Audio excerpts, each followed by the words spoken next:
चाहता हूं, मैं कहना चाहता हूं कि कुछ ऊट पटांग बात करने वालों को इस बात को समझना होगा कि इतनी बड़ी जनता जिनके श्रद्धा के केंद्र पंडित धीरेन्द्र कृष्ण शास्त्री जी है, तो वो जब आना चाहेंगे छत्तीसगढ़ तो हम अपने कंधे में बिठा कर लाएंगे, अपनी पलकों में बिठा कर लाएंगे।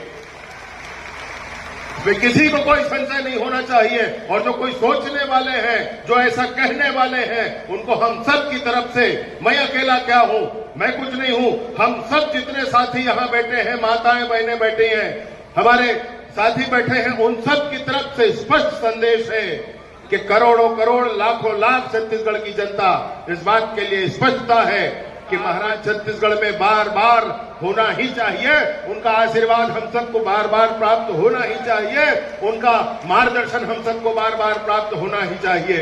मैं उनसे पुनः पुनः निवेदन करते हुए कि आप बार बार छत्तीसगढ़ आने का साइड न करना। बोले बागेश्वर धाम की पूजनीय पंडित धीरेन्द्र कृष्ण शास्त्री जी महाराज बागेश्वर धाम से चलकर हम सबके बीच में विराजे हैं। मैं छत्तीसगढ़ की पावन धरा में समूचे छत्तीसगढ़ की ओर से और विष्णुदेव साई जी की सरकार की ओर से भी बाबा के चरणों में, पंडित धीरेन्द्र कृष्ण शास्त्री जी महाराज के चरणों में नमन करते हुए उनका अभिनंदन करता हूं, उनका स्वागत करता हूं, उनको हृदय से प्रणाम करता हूं। छत्तीसगढ़ में पूजनीय महाराज जी के आगमन से कुछ बातें चर्चा में हैं। मैं बड़ी स्पष्टता के साथ ये कहना चाहता हूं कि पूजनीय महाराज जी की यात्राओं में मैं गया हूं, महाराज जी के पूर्व में छत्तीसगढ़ में आगमन हुए हैं, उन कार्यक्रमों में भी मैं रहा हूं, मैंने करीब से सब कुछ देखा है। मैंने देखा है कि महाराज जी समाज में अगर कोई ऊंच नीच का भाव है तो उसको दूर करने के लिए कितनी ताकत, कितनी शिद्दत के साथ कोशिश करते हैं।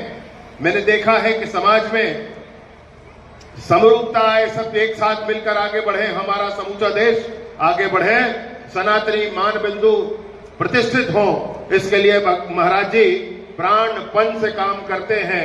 मैंने महाराज जी की यात्रा में महाराज जी के पैरों में छाले देखे हैं और उसके बाद भी उनकी गति नहीं रुकी है। इस बात को मैं देख कर आया हूं मेरे दोस्त। मैं कहना चाहता हूं बार बार छत्तीसगढ़ आने का आपका अभियान हो। छत्तीसगढ़ में जैसे नक्सलिज्म के समापन के लिए संकल्प लेकर के आने वाले 3 महीनों में ही सशस्त्र नक्सलिज्म छत्तीसगढ़ से समाप्त हो जाए, इसके लिए सब काम कर रहे हैं। उस पर भी महाराज जी की चिंता अनवरत बनी रहती है, उस पर भी महाराज जी का मार्गदर्शन अनवरत बना रहता है।